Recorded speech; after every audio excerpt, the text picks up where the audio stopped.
ನಾನು ದೊಡ್ಡ ಸೋರೆಕಾಯಿಯ ಸಣ್ಣ ತುಂಡು ತೆಗೆದುಕೊಂಡಿದ್ದೇನೆ, ಕಾಲು ಭಾಗದಷ್ಟು ತುರಿದು ಇಟ್ಕೊಂಡಿದ್ದೇನೆ. ಒಂದು ದೊಡ್ಡ ಈರುಳ್ಳಿಯನ್ನು ಸಿಪ್ಪೆ ತೆಗೆದು ಕಟ್ ಮಾಡ್ಕೊಳ್ತಾ ಇದ್ದೇನೆ. ಈ ಸೋರೆಕಾಯಿ ಪಕೋಡಕ್ಕೆ ನಾನು ಒಂದು ಈರುಳ್ಳಿಯನ್ನು ಹಾಕ್ಕೊಳ್ತೇನೆ. ನಿಮಗೆಲ್ಲರಿಗೂ ಅಕ್ಷತಾಕ್ಕೆ ಯೂಟ್ಯೂಬ್ ಚಾನೆಲ್ಗೆ ಸ್ವಾಗತ. ಸೋರೆಕಾಯಿಯನ್ನು ಮೊದಲೇ ತುರಿದು ಇಟ್ಕೊಳ್ಬೇಕು. ಮತ್ತು ಈರುಳ್ಳಿಯನ್ನು ಸೇರಿಸಿಕೊಳ್ಳುವಂಥದ್ದು. ಸೋರೆಕಾಯಿ ಮತ್ತು ಈರುಳ್ಳಿಯಲ್ಲಿ ಏನು ನೀರು ಬಿಡ್ತದೆ ಅದೇ ನೀರಿನಲ್ಲಿ ಪಕೋಡಕ್ಕೆ ಕಲಸಿಕೊಳ್ಳುವಂಥದ್ದು, ಬೇರೆ ನೀರನ್ನು ಹಾಕಿಕೊಳ್ಳೋದಿಲ್ಲ. ಇನ್ನು ಇದಕ್ಕೆ ಸ್ವಲ್ಪ ಉಪ್ಪನ್ನು ಸೇರಿಸ್ಕೊಳ್ತಾ ಇದ್ದೇನೆ, ರುಚಿಗೆ ತಕ್ಕಷ್ಟು ಉಪ್ಪು. ಇನ್ನು ಇದಕ್ಕೆ ಪರಿಮಳಕ್ಕೆ ಬೇಕಾದ ವಸ್ತುಗಳು, ಜೀರಿಗೆಯನ್ನು ಹಾಕ್ಕೊಳ್ತಾ ಇದ್ದೇನೆ. ನಾನಿಲ್ಲಿ 3 ಹಸಿಮೆಣಸಿನಕಾಯಿಯನ್ನು ಕಟ್ ಮಾಡಿ ಹಾಕ್ಕೊಳ್ತಾ ಇದ್ದೇನೆ. ನೀವು ನಿಮ್ಮ ಖಾರಕ್ಕೆ ತಕ್ಕ ಹಾಗೆ ಮೆಣಸಿನಕಾಯಿಯನ್ನು ಹಾಕ್ಕೊಳ್ಳಿ. ಬೇಕಿದ್ದಲ್ಲಿ ಮೆಣಸಿನ ಪುಡಿಯನ್ನು ಹಾಕ್ಕೊಳ್ಬಹುದು. ಈ ಪಕೋಡ ಮಾಡಲು ಬೇಕಾಗಿರುವ ಸಾಮಗ್ರಿಗಳು ಕೆಲವು: ಸೋರೆಕಾಯಿ, ಈರುಳ್ಳಿ, ಹಸಿಮೆಣಸಿನಕಾಯಿ, ಕೊತ್ತಂಬರಿ ಸೊಪ್ಪು, ಕರಿಬೇವಿನ ಸೊಪ್ಪು, ಬೇಕಿದ್ದಲ್ಲಿ ಸೋಂಪು ಕಾಳು ಸ್ವಲ್ಪ, ಜೀರಿಗೆ ಮತ್ತು ಕಡಲೆ ಹಿಟ್ಟು, ಬೇಕಿದ್ದಲ್ಲಿ ಖಾರದ ಪುಡಿ, ಪಕೋಡ ಕರಿಯಲು ಎಣ್ಣೆ. ಇಷ್ಟೇ ಸಾಮಗ್ರಿಗಳು ಬೇಕಾಗಿರುವುದು. ಈಗ ನಾನು ಕೊತ್ತಂಬರಿ ಸೊಪ್ಪು ಮತ್ತು ಸ್ವಲ್ಪ ಕರಿಬೇವಿನ ಸೊಪ್ಪು ಜೊತೆಗೆ ಇಟ್ಕೊಂಡು ಕಟ್ ಮಾಡ್ಕೊಳ್ತಾ ಇದ್ದೇನೆ. ಚಿಕ್ಕದಾಗಿ ಕಟ್ ಮಾಡ್ಕೊಳ್ಬೇಕು. ಈಗ ಇದನ್ನು ನಾನು ಮೊದಲೇ ಹಾಕಿಟ್ಟ ಬೌಲಿಗೆ ಹಾಕ್ಕೊಳ್ತೇನೆ. ಆಮೇಲೆ ಸ್ವಲ್ಪ ಸೋಂಪು ಕಾಳನ್ನು ಸೇರಿಸ್ಕೊಂಡಿದ್ದೇನೆ. ಮಿನಿಮಮ್ 15 ನಿಮಿಷ ಬಿಡಿ. ನೀರು ಚೆನ್ನಾಗಿ ಬಿಟ್ಕೊಳ್ಳಿ. ಬೇಕಿದ್ದಲ್ಲಿ ಅರ್ಧ ಗಂಟೆನೂ ಬಿಡಬಹುದು. ಆಮೇಲೆ ಇದಕ್ಕೆ ಕಡಲೆ ಹಿಟ್ಟನ್ನು ಸೇರಿಸ್ಕೊಳ್ಳುವಂಥದ್ದು. ಈರುಳ್ಳಿ ಪಕೋಡ ಹೇಗೆ ಮಾಡ್ತೀರಾ ಹಾಗೆ ಇದಕ್ಕೆ ಎಷ್ಟು ಬೇಕೋ ಅಷ್ಟು ಕಡಲೆ ಹಿಟ್ಟನ್ನು ಸೇರಿಸಿಕೊಳ್ಳಿ. ಬೇರೆ ನೀರನ್ನು ಸೇರಿಸಿಕೊಳ್ಳುವುದು ಬೇಡ. ಇದು ಏನು ನೀರು ಬಿಟ್ಟಿದೆ ಅದೇ ನೀರಿನಲ್ಲಿ ಕಲಸಿಕೊಳ್ಳುವಂಥದ್ದು. ಚೆನ್ನಾಗಿ ಮಿಕ್ಸ್ ಮಾಡಿದಾಗ ನೋಡಿ ಈ ಥರ ಬರ್ತದೆ. ಬೇರೆ ನೀರು ಸೇರಿಸ್ಕೊಂಡ್ರೆ ನೀರಾಗ್ತದೆ. ಈ ಥರ ಬರಬೇಕು. ಈಗ ಕಾದ ಎಣ್ಣೆಗೆ ಪಕೋಡವನ್ನು ಈ ಥರ ಬಿಡಬೇಕು.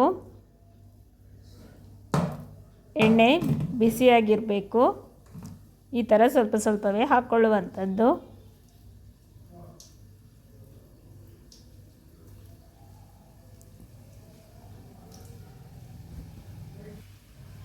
ಒಂದು ಬ್ಯಾಚಲ್ಲಿ ಎಷ್ಟು ಕರಿಲಿಕ್ಕೆ ಆಗ್ತದೆ ಅಷ್ಟು ಪಕೋಡವನ್ನು ಹಾಕ್ಕೊಳ್ಳಿ. ನೀವು ಎಷ್ಟು ಎಣ್ಣೆಯನ್ನು ಇಟ್ಟಿದ್ದೀರಾ ಅದಕ್ಕೆ ನೋಡಿಕೊಂಡು ಎಷ್ಟು ಬೇಕೋ ಹಾಕ್ಕೊಳ್ಳಿ.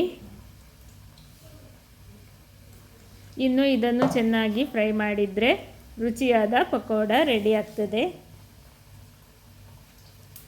ಎಣ್ಣೆಗೆ ಹಾಕಿದ ಕೂಡಲೇ ಈ ಥರ ಗುಳ್ಳೆಗಳು ಬರ್ತದೆ.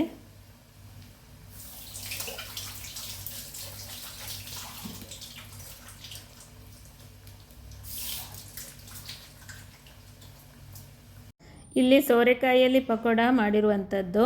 ಸೋರೆಕಾಯಿ ಆರೋಗ್ಯಕ್ಕೆ ಬಹಳ ಒಳ್ಳೆಯದು. ಹಾಗೆ ಸೋರೆಕಾಯಿ ಯಾರು ತಿನ್ನೋದಿಲ್ಲ ಅಂದರೆ ಈ ಥರ ಪಕೋಡ ಮಾಡಿಕೊಡಿ. ಸೋರೆಕಾಯಲ್ಲಿ ಮಾಡಿದ್ದು ಅಂತ ಗೊತ್ತೇ ಆಗೋದಿಲ್ಲ. ಈರುಳ್ಳಿಯನ್ನು ಕೂಡ ಸೇರಿಸಿದ್ದೇವೆ. ಪರಿಮಳಕ್ಕೆ ಸೋಂಪು, ಜೀರಿಗೆ ಎಲ್ಲ ಸೇರಿಸಿರೋ ಕಾರಣ ಒಳ್ಳೆ ಚೆನ್ನಾಗಿ ಬರ್ತದೆ. ನೋಡಿ ಫ್ರೈ ಆಗ್ತಾ ಇದೆ.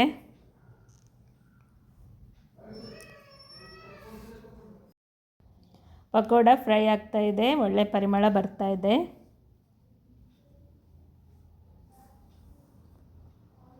ಈಗ ಗ್ಯಾಸನ್ನು ಮೀಡಿಯಮಲ್ಲಿ ಇಟ್ಕೊಂಡಿದ್ದೇನೆ. ಒಳಗಡೆಯೂ ಚೆನ್ನಾಗಿ ಬೇಯಬೇಕು.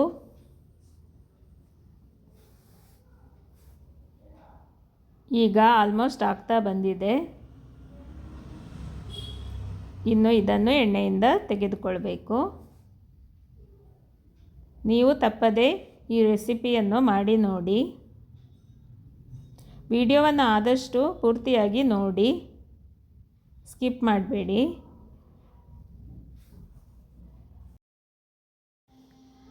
ಪಕೋಡ ಆಗ್ತಾ ಬಂದಿದೆ. ನೋಡಿ, ಈ ಥರ ಬಣ್ಣ ಬರ್ತದೆ. ಇನ್ನು ಇದನ್ನು ಎಣ್ಣೆಯಿಂದ ತೆಗಿತೇನೆ. ಆಮೇಲೆ ಬಿಸಿ ಬಿಸಿಯಾಗಿ ಸೋರೆಕಾಯಿ ಪಕೋಡವನ್ನು ತಿನ್ನುವಂಥದ್ದು.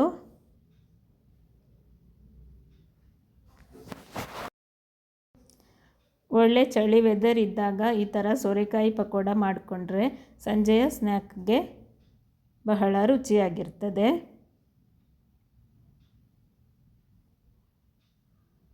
ನೋಡಿ, ಒಂದು ಬ್ಯಾಚ್ ಸೋರೆಕಾಯಿ ಪಕೋಡ ರೆಡಿಯಾಗಿದೆ. ನಿಮಗೆ ಈ ವಿಡಿಯೋ ಇಷ್ಟವಾಗಿದೆ ಎಂದು ಭಾವಿಸ್ತೇನೆ. ವಿಡಿಯೋವನ್ನು ಲೈಕ್, ಶೇರ್, ಸಬ್ಸ್ಕ್ರೈಬ್ ಮಾಡಿ. ಧನ್ಯವಾದಗಳು ಮತ್ತು ಎಲ್ಲರಿಗೂ ಶುಭ ದಿನ.